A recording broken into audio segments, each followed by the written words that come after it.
everyone, welcome to my channel, and today I want to talk to you about creating a hair regimen.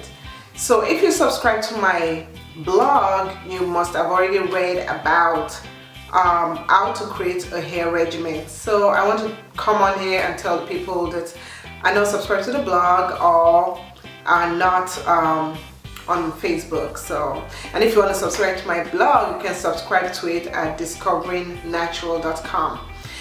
So first of all, what is a hair regimen? A hair regimen are steps that you can use to create proper hair routines. So when you create a hair regimen, there are actually 4 steps. Okay, there are 4 maintenance procedures that I call it, that you can use in creating a hair regimen. First of all, you want to have a weekly maintenance, you want to have a daily maintenance, and you want to have a monthly maintenance, and the last one, which a lot of people forget about, is a nightly maintenance.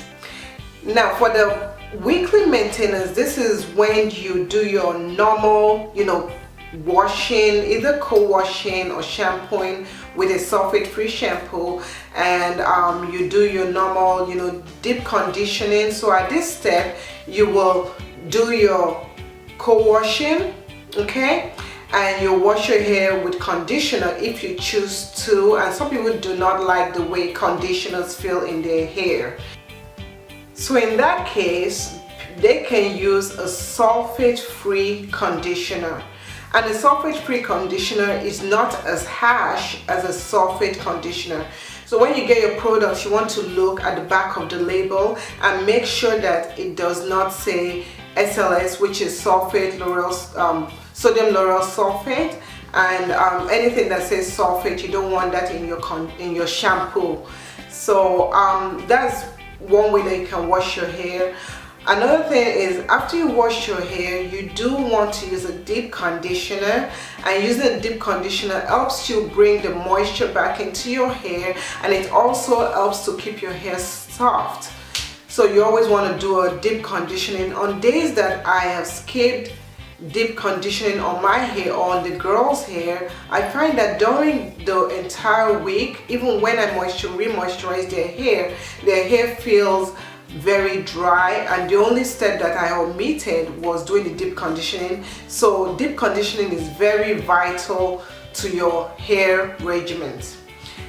After you wash your hair, that's the post-wash, you want to always have a leave-in conditioner in your hair. The leave-in conditioner will moisturize your hair, and it will keep the moisture going after the wash process has completed. After you put in the leave-in conditioner, then you want to put in your moisturizer and your oils and seal your ends. You can decide to put your hair in twists to stretch it, or you can decide to style your hair, and by styling your hair you can add gel or any other product. Just make sure that the gel is a non-alcohol gel so that it doesn't end up drying your hair. So that's the weekly maintenance. For the next step is the daily maintenance. This is what you do on a day-to-day basis. On some people, they will not do this every day. I do not do it every day because I find that for my hair it's unnecessary to do it every day. So every other day, or as you feel that your hair needs it, you want to go in and re-moisturize your hair. It is very vital to not wait until your hair feels scrunchy or your hair feels super dry to start moisturizing your hair.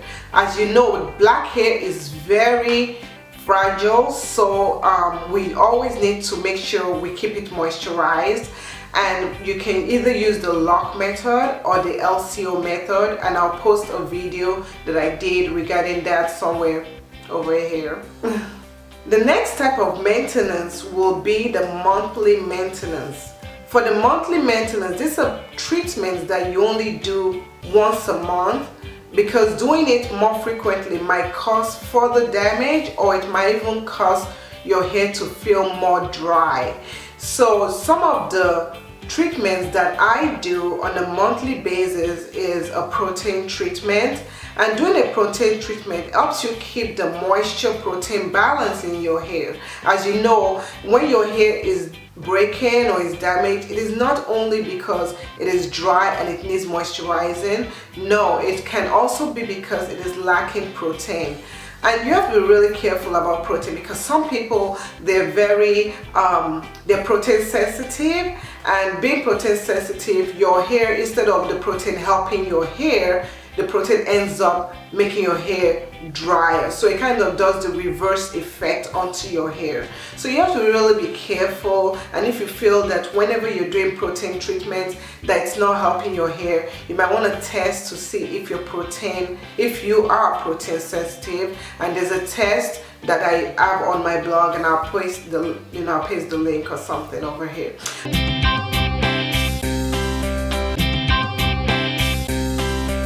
Another thing that I do on a monthly basis for myself and my children is to do a clarification. And doing a clarification is removing any product buildup. Now, because a lot of us use a lot of natural products, we do not physically see the product buildup on our hair, but yes, we do experience product buildup, and it is good to start off the month with a clean slate of hair. When you use a clarifying shampoo, you want to make sure that you concentrate more on your scalp than on your hair, because clarifying shampoos, they're very strong.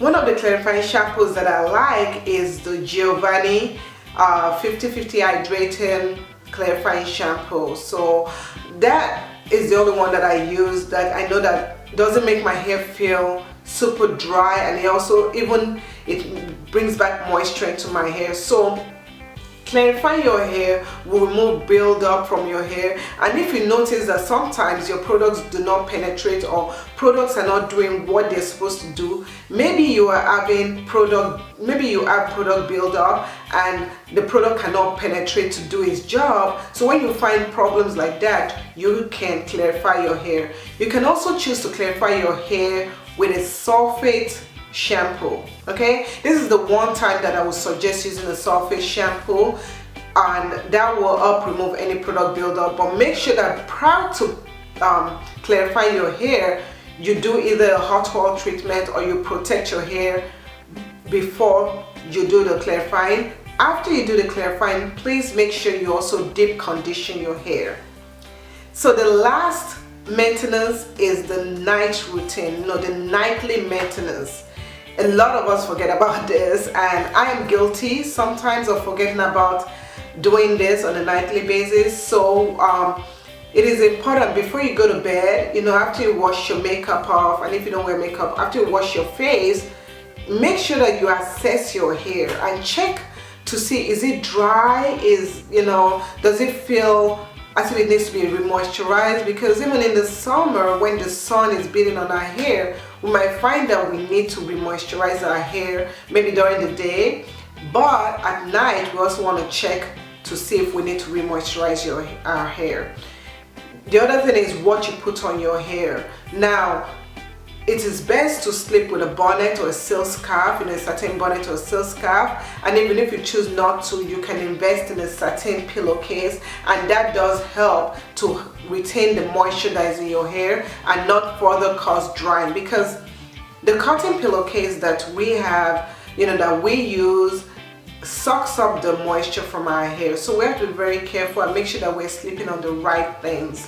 So those are the main steps of creating a hair regimen, and products varies, not one type of hair is the same. Okay, everybody's hair is different, everybody's product likes is different. So I don't usually focus when I create a hair regimen for people. When I talk about hair regimen, you notice that I didn't talk about so many products. I did talk about that Giovanni, and that's just because I want to throw that out there. But I don't talk about any products, any of my favorite products, because products are different. Okay, so you can choose to use any products, but if you have a regimen that kind of follows those 4 criteria, it really helps, and it makes your life much easier. So thank you so much for taking the time to listen to me talk, and I hope to see you in the next video. Thank you, and see you in the next video. Bye, take care, bye.